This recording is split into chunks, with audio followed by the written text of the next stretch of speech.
नमस्कार, मैं हूं पूजा सिंह और आप देख रहे हैं आर्यन टीवी नेशनल। चलिए बुलेटिन की शुरुआत करेंगे उत्तराखंड की कुछ खास बड़ी खबरों के साथ। देहरादून में आयोजित 8वें ज्योतिष महाकुंभ का उद्घाटन सीएम पुष्कर सिंह धामी ने किया। समारोह में सीएम धामी ने कहा कि ये महाकुंभ न केवल ज्योतिष विज्ञान को बढ़ावा देगा बल्कि युवाओं को वैज्ञानिक दृष्टिकोण और ज्ञान के क्षेत्र में प्रेरित भी करेगा। साथ ही उन्होंने आयोजकों और सभी प्रतिभागियों को शुभकामनाएं दी और कहा कि ऐसे आयोजन संस्कृति, विज्ञान और शिक्षा के समन्वय को मजबूत करते हैं।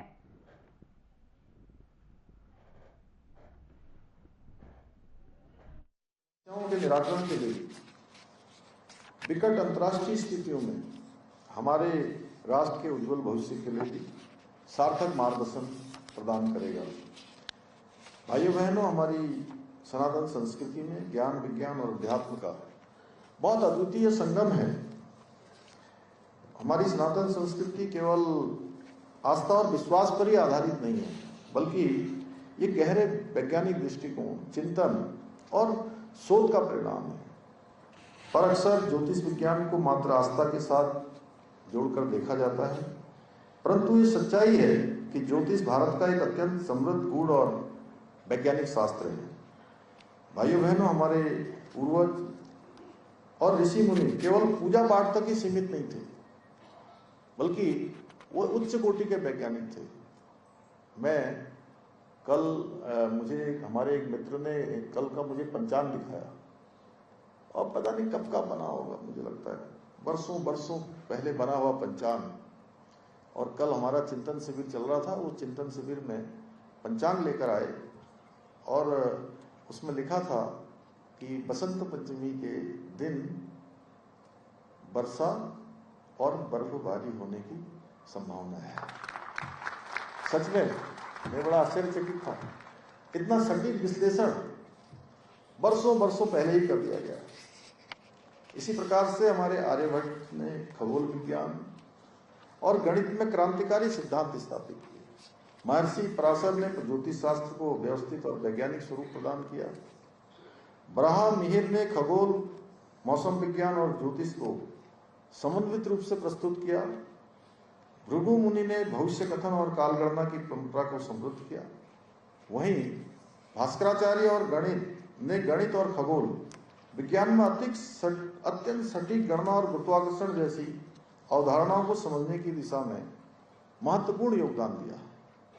आज का आधुनिक विज्ञान जिन खगोलीय घटनाओं को समझने के लिए बड़े बड़े यंत्रों का, विशाल यंत्रों का, उपग्रह का, दूरबीनों का, शक्तिशाली दूरबीनों का सहारा लेता है, उन्हीं घटनाओं को हमारे ऋषि मुनियों ने सहस्त्रों वर्ष पूर्व ग्रह नक्षत्रों की गति, समय चक्र, मानव जीवन और प्रकृति के गहन अंतर संबंधों का सूक्ष्म अध्ययन करके प्रतिपादित कर दिए गए थे। चाहे वो सृष्टि की उत्पत्ति का विचार हो, या ग्रहों नक्षत्रों की गति हो, सूर्य और चंद्र ग्रहण की गणनाएं हों, या ज्वार भाटा जैसी घटनाएं हों, उन सभी का उल्लेख हमारे प्राचीन ग्रंथों में अत्यंत सूक्ष्मता के साथ मिलता है। बहुत सूक्ष्म से सूक्ष्म होता है। और नासा भी मानने लगा है कि भारतीय ज्योतिष विज्ञान के द्वारा बहुत से जो भौगोलिक घटनाएं हैं उनको भली भांति समझा जा सकता है। भाइयों बहनों, ज्योतिष शास्त्र भौतिक जीवन, आध्यात्मिक चेतना और दैविक व्यवस्था, इन तीनों के बीच संतुलन स्थापित करता है। और ज्योतिष शास्त्र हमको यह भी सिखाता है कि मानव जीवन और ब्रह्मांड एक दूसरे के साथ बहुत गहराई से जुड़े हुए हैं। सूर्य, चंद्रमा, ग्रह केवल आकाशीय पिंड मात्र नहीं है, बल्कि वो समय चक्र, प्रकृति के संतुलन और मानव जीवन की प्रवृत्तियों को दिशा देने वाले बहुत महत्वपूर्ण कारक भी हैं। और हमारे शास्त्रों में कहा गया है, यत्र पिंडे तत्र ब्रह्मांडे, अर्थात जहां कुछ मनुष्य के पिंड यानी शरीर में है, बिल्कुल वैसा ही सब कुछ इस ब्रह्मांड में भी है। जो छोटे में है वही बड़े में है, जो पिंड में है वही ब्रह्मांड में है, जो अणु में है वही परमाणु में है, और जो तेरे में है वही मेरे में है। यही कारण है कि जन्म से लेकर जीवन के प्रत्येक महत्वपूर्ण संस्कार में पंचांग, मुहूर्त और कालगणना का विशेष महत्व रहा है, जो हमारे प्रत्येक निर्णय, हमारे कर्म, हमारे जीवन को सकारात्मक दिशा देने में बहुत सहायक सिद्ध होते हैं। सही समय पर अवसर और उचित दिशा का ज्ञान हमें व्यक्तिगत सफलता, सामाजिक सामंजस्य, समग्र जीवन कल्याण की ओर अग्रसर करता है। आज के आधुनिक युग में जहां टेक्नोलॉजी आ गई, एआई आ गया, कृत्रिम बुद्धिमत्ता, वैश्वीकरण का ऐसा बोलबाला है, लेकिन जैसा अभी मेरे से पहले बोलने वाले वक्ताओं ने भी कहा, पूज्य स्वामी जी ने भी कहा, बहुत विस्तार से यहां से उसका उल्लेख हुआ कि सबके मन में प्रश्न वही है कि भविष्य में क्या होगा, सुरक्षित होगा कि नहीं होगा। तमाम प्रकार की आशंकाएं, शंकाएं, जीवन में कठिन निर्णय कैसे लें, जीवन में संतुलन कैसे बनाएं, और इस प्रकार के प्रश्नों का उत्तर केवल वैज्ञानिक और तकनीकी में नहीं मिल सकते। इसके लिए हमें ज्योतिष जैसी जो हमारा प्राचीन ज्ञान है उसको समझना होगा। आज आवश्यकता इस बात की है कि ज्योतिष जैसे पवित्र ज्ञान को पूरी जिम्मेदारी के साथ समाज के सम्मुख रखा जाए, ताकि ये जन कल्याण का माध्यम बने, न कि भ्रम या भय का कारण बने। इसमें भी बहुत सूक्ष्म अंतर होता है। जैसे कभी कभी स्वाभिमान और अभिमान, स्वाभिमान कब अभिमान में बदल जाए, बहुत पतली रेखा होती है। उसी प्रकार से यहां भी कोई भ्रम या भय का कारण न ले, बल्कि सबके प्रोत्साहन के लिए बने, सबकी अच्छाई के लिए बने, सबको कमल घनश्याला जी ने जैसा कहा, सबको छाता उड़ाने के लिए बने। तो मैं समझता हूं कि इसका जो है और ज्यादा हमारी प्राचीन विधा का जो विधाई हमारे ऋषि मुनियों के रूप हमारे पूर्वजों ने हमको विरासत में दी है, इस विधा को और हमें उपयोग में और अच्छा हम कर सकते हैं। भाइयों बहनों, आज आदरणीय प्रधानमंत्री श्री नरेंद्र मोदी जी के नेतृत्व में हमारी सनातन संस्कृति संपूर्ण विश्व के अंदर लहरा रही है, और दुनिया भर के देश हमारी जो प्राचीन संस्कृति है, दर्शन है, ज्ञान है, विज्ञान है, उन सभी से परिचित हो रही है, हमारी संस्कृति से परिचित हो रहे हैं। आदरणीय प्रधानमंत्री जी के मार्गदर्शन में उत्तराखंड में भी हमारी सरकार देश की सांस्कृतिक और आध्यात्मिक राजधानी के रूप में स्थापित करने की दिशा में निरंतर काम कर रही है। हमने जहां एक और यहीं देहरादून में भारतीय संस्कृति, दर्शन और इतिहास के गहन अध्ययन के लिए दून विश्वविद्यालय में सेंटर फॉर हिंदू स्टडीज की स्थापना की है, उस पर काम प्रारंभ हो गया है। वहीं हम आयुर्वेद और प्राकृतिक चिकित्सा, योग और आध्यात्मिक पर्यटन को बढ़ावा देने के लिए हमारे राज्य के दोनों ही मंडलों में, गढ़वाल मंडल, कुमाऊं मंडल में एक स्पिरिचुअल इकोनॉमिक जोन स्थापना की दिशा में भी काम कर रहे हैं। जल्दी इसकी स्थापना भी हम करेंगे। हमारे राज्य में ज्योतिष विद्या को बढ़ावा देने के लिए हमने उत्तराखंड ज्योतिष परिषद का गठन किया है, जिससे हमारी युवा पीढ़ी आने वाली हमारी इस प्राचीन भारतीय ज्ञान और विज्ञान को समझे और इसका लाभ उठाकर अपनी जीवन यात्रा को आगे बढ़ा सके, अपने जीवन को सही डायरेक्शन में ले जा सके। आज के इस अवसर पर मैं विशेष रूप से युवाओं से भी कहना चाहूँगा कि आप लोग अनुसंधान, नवाचार, वैज्ञानिक पद्धति के माध्यम से इस हमारी प्राचीन विधा को बहुत गहराई से समझें। यदि युवा विद्वान इस क्षेत्र में आगे आएंगे तो ये ज्योतिष न केवल भारत में बल्कि वैश्विक मंच में भी बहुत बड़े स्तर पर स्थापित होगा, वैश्विक मंच पर भी स्थापित होगा, और इसकी जिम्मेदारी भी आप सभी को है। जैसे हमारे पूर्वजों ने बहुत सारी ऐसी विधाएं जो अमृत के समान है, वो हमको पीढ़ी दर पीढ़ी हस्तांतरित की है। आने वाले समय में हमारे युवा भी इस विधा को अपनाएं और वैश्विक मंचों पर इसका वृहद रूप से। तो वहीं गायत्री परिवार के शताब्दी समारोह का आयोजन हरिद्वार में बड़े धूमधाम से किया गया। इस अवसर पर राज्यपाल और केंद्रीय मंत्री शिवराज सिंह चौहान समेत कई गणमान्य व्यक्ति उपस्थित रहे। कार्यक्रम स्थल और आसपास के क्षेत्रों में सुरक्षा के कड़े इंतजाम किए गए थे। वहीं पुलिस और सुरक्षा बलों ने आने वाले और जाने वाले लोगों को मार्गों की निगरानी करते हुए समारोह को सुरक्षित बनाने में अहम भूमिका भी निभाई।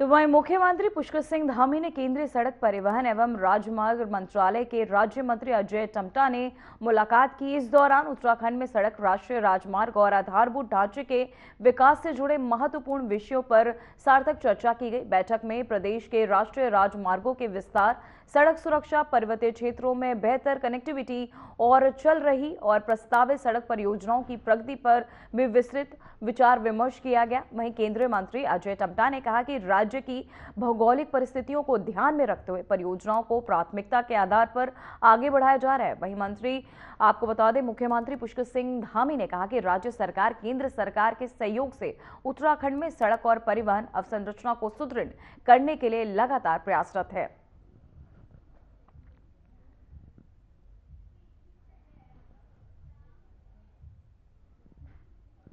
तो वहीं दून अस्पताल में इंदिरा अम्मा भोजनालय के बंद होने पर पूर्व मुख्यमंत्री हरीश रावत ने विरोध जताया। उन्होंने अस्पताल में पहुंचकर मरीजों और स्टाफ को खिचड़ी बांटी और सरकार के इस निर्णय की आलोचना भी की। वहीं हरीश रावत ने कहा कि भोजनालय के बंद होने से गरीब और जरूरतमंद मरीजों को कठिनाई होगी। उन्होंने सरकार से अपील की कि जल्द से जल्द भोजनालय को पुनः चालू किया जाए ताकि अस्पताल में आने वाले सभी मरीजों को उचित और सुलभ भोजन मिल सके।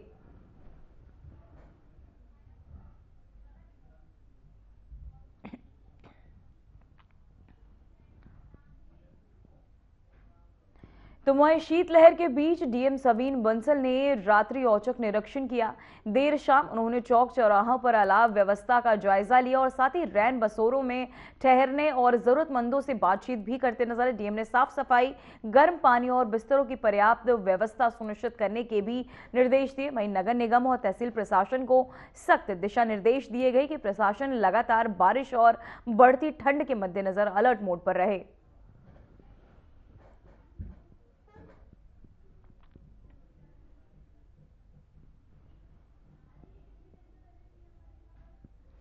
तो वहीं उत्तराखंड के पर्वतीय जिलों में भारी बर्फबारी के बीच एसडीआरएफ ने बड़ी कामयाबी हासिल करते हुए सैकड़ों फंसे लोगों को सुरक्षित बाहर निकाला है। वहीं नैनीताल, उत्तरकाशी और टिहरी गढ़वाल में ऊंचाई वाले इलाकों में रात भर हुई बर्फबारी से कई प्रमुख मार्ग बंद हो गए, जिससे वाहन और यात्री फंस गए थे। वहीं नैनीताल जिले के रामगढ़, मुक्तेश्वर और धानाचूली बैंड क्षेत्र में एसडीआरएफ ने त्वरित कार्यवाही करते हुए बर्फ में फंसे दर्जनों वाहनों को सुरक्षित निकाला। धानाचूली में बेड पर जेसीबी की मदद से सड़क में बर्फ हटाई गई, जिसके बाद 20 से 25 वाहनों को सुरक्षित बाहर लाया गया। वहीं टिहरी गढ़वाल के धनसाली क्षेत्र में मयाली रोड पर शादी समारोह से लौट रहे 8 लोग बर्फ में फंस गए थे, जिन्हें एसडीआरएफ ने वाहन से सुरक्षित स्थान पर पहुंचाया। वहीं उत्तरकाशी से लंबी गांव मोटर मार्ग के चौरीरंगी क्षेत्र में आपको बता दें, बर्फ के बीच फंसे करीब 75 लोगों का भी सफल रेस्क्यू किया गया।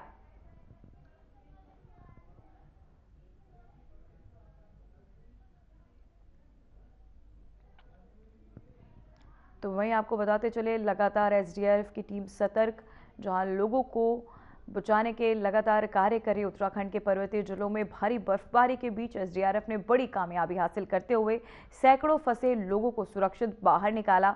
वहीं आपको बताते चले, जिससे वाहन और यात्री जहां फंसे हुए थे, मैं नैनीताल के रामगढ़ और एसडीआरएफ में त्वरित कार्यवाही करते हुए लगातार आपको बताते चले एसडीआरएफ कार्यवाही कर रहा है, साथ ही लोगों को सुरक्षित स्थान पर भी पहुंचा रहा है। वहीं वाहनों को सुरक्षित निकाला गया, जहां धानाचूली बैंड पर जेसीबी की मदद से सड़क से बर्फ हटाई गई, जिसके बाद 20 से 25 वाहनों को सुरक्षित बाहर लाया गया। वहीं टिहरी गढ़वाल के धनसाली क्षेत्र में मयाली रोड और शादी समारोह से लौट रहे 8 लोग बर्फ में फंस गए थे, जिन्हें एसडीआरएफ ने वाहन से ही सुरक्षित स्थान तक पहुंचाया। वहीं उत्तरकाशी के लंबागांव मोटर पर मार्ग में चौरंगी क्षेत्र में बर्फ के बीच फंसे करीब 75 लोगों का भी सफल रेस्क्यू किया गया।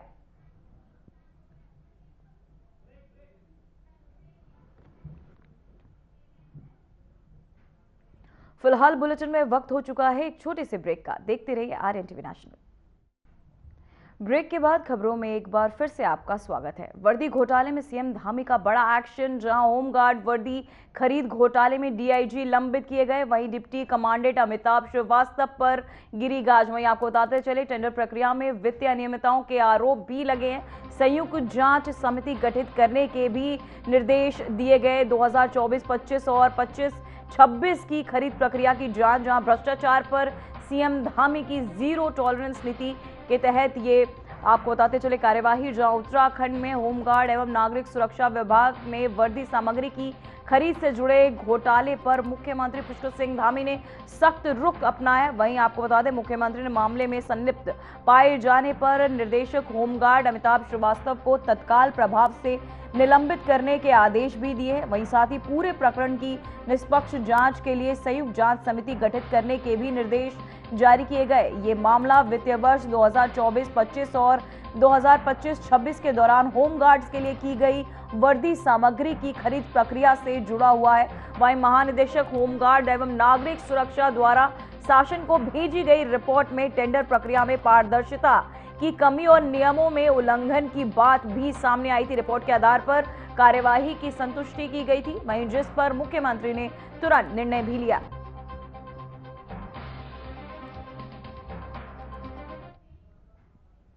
तो वहीं उत्तराखंड में करीब 3 महीने बाद मौसम ने अचानक करवट ली है। प्रदेश के पहाड़ी इलाकों में जोरदार बारिश और बर्फबारी दर्ज की गई।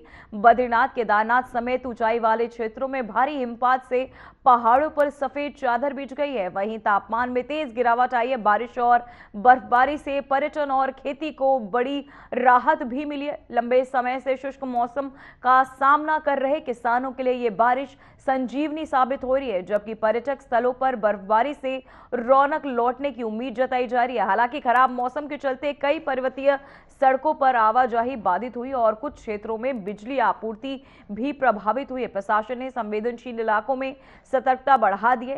हिमस्खलन की आशंका को देखते हुए आज भी अलर्ट जारी किया गया। मौसम विभाग की चेतावनी के मद्देनजर सुरक्षा के लिहाज से प्रदेश के 12 जिलों में आज स्कूलों को बंद रखने के भी आदेश दिए गए। तो वहीं आपको बताते चले, उत्तराखंड में बारिश बर्फबारी का अलर्ट जारी।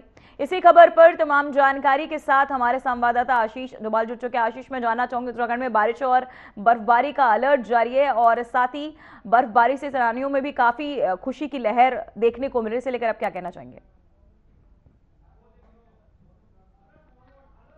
जो सूखी ठंड पड़ी थी उससे कहीं ना कहीं राहत मिली है लोगों को और तापमान में गिरावट दर्ज की गई है और पहाड़ी इलाकों में चारों धामों से लेकर 2500 मीटर से अधिक ऊंचाई वाले इलाकों में जमकर बर्फबारी हुई है और इससे कहीं ना कहीं जो खेती हो चाहे जो तमाम बीमारियां हो रही थी लोगों को उस पर रोक लगी है और कई सड़कों पर आवाजाही में भी दिक्कत आ रही है। बिजली आपूर्ति प्रभावित हुई है और आज भी बर्फबारी का अलर्ट जारी किया गया है। इसके साथ साथ खराब मौसम को देखते हुए उत्तराखंड के 12 जिलों में 1 से 12वीं तक के स्कूल और आंगनबाड़ी केंद्र आज बंद कर किए गए हैं। उनको छुट्टी दी गई है और कहीं ना कहीं अभी भी अगले कुछ दिनों तक ऐसा ही मौसम रहने की संभावना मौसम विभाग ने जताई है। हालांकि राजधानी देहरादून की बात करें तो आज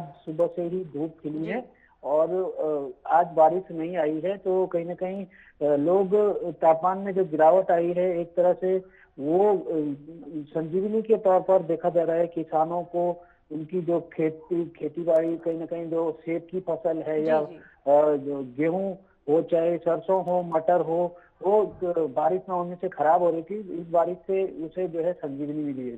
जी आशीष, मैं जानना चाहूंगी इस बर्फबारी और बारिश का किसानों पर क्या असर पड़ रहा है? बिल्कुल पूजा, किसानों में खुशी है और किसान के लिए ये बारिश जो है संजीवनी बनकर बरसी है और जो फसलें खराब हो रही थी वो कहीं ना कहीं इससे सिंचाई से कहीं ना कहीं इस बारिश से उन्हें संजीवनी मिली है। जो सेब के पेड़ हैं इस जो बर्फबारी से कहीं ना कहीं उनको जो है राहत मिली है। अंदेशा ये लगाया जा रहा था अगर बारिश नहीं होती तो तमाम फसलें खराब होती, तो किसानों को बहुत राहत इस बारिश से मिली है। और आने वाले 26-27 जी जी तारीख को भी दक्षिणी विक्षोभ के कारण फिर से बारिश होने की संभावना मौसम विज्ञान केंद्र देहरादून ने जताई है जी। जी आशीष, क्या लगातार बर्फबारी से चारधाम यात्रा की तैयारियों पर भी कोई असर पड़ेगा?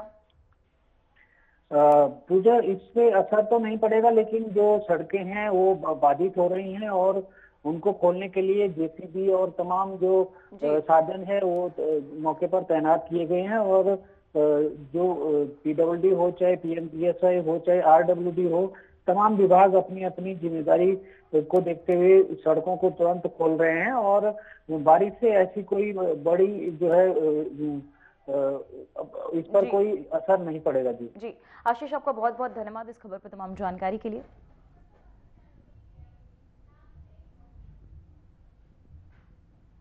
तो वहीं उत्तराखंड के उत्तरकाशी जिले के ऊंचाई वाले क्षेत्रों में हुई भारी बर्फबारी के बाद जनजीवन को सामान्य करने के लिए जिला प्रशासन युद्ध स्तर पर जुट गया है।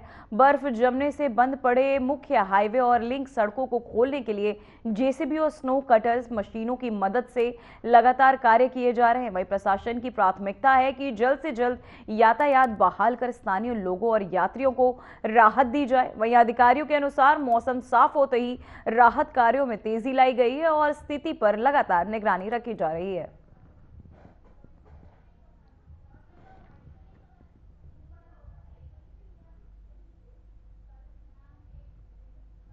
तो वहीं धर्मपुर चौक के पास सड़क पर गिरे पेड़ को फायर स्टेशन देहरादून यूनिट ने समय रहते हटाया। फायर स्टेशन की टीम ने वुडन कटर का उपयोग कर पेड़ को काटा और फिर किनारे किया। वहीं इसके बाद मार्ग को खोलकर यातायात को सुचारू रूप से बहाल किया गया। वहीं प्रशासन ने इस कार्य को समय पर पूरा करने के लिए फायर विभाग की सराहना की।